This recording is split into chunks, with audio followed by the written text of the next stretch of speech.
नमस्ते मित्रांनो, आजची सकाळ खूपच सुंदर होती. दारात येऊन बघितलं तर माझी बहीण ही सुंदर रांगोळी काढत होती.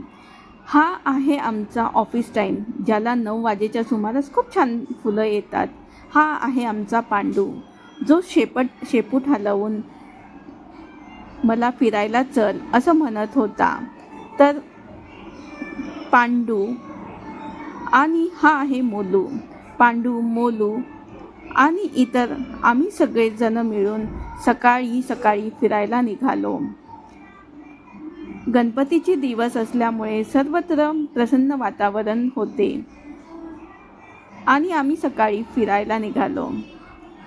वाटेमध्ये जाता जाता ही छोटीशी चिमुकली तिच्या घरासमोर सुंदर रांगोळी काढत होती आपल्या चिमुकल्या हातांनी. आणि आम्ही रिटर्न आल्यानंतर बघितलं तर आपली रांगोळीसुद्धा पूर्ण झालेली होती.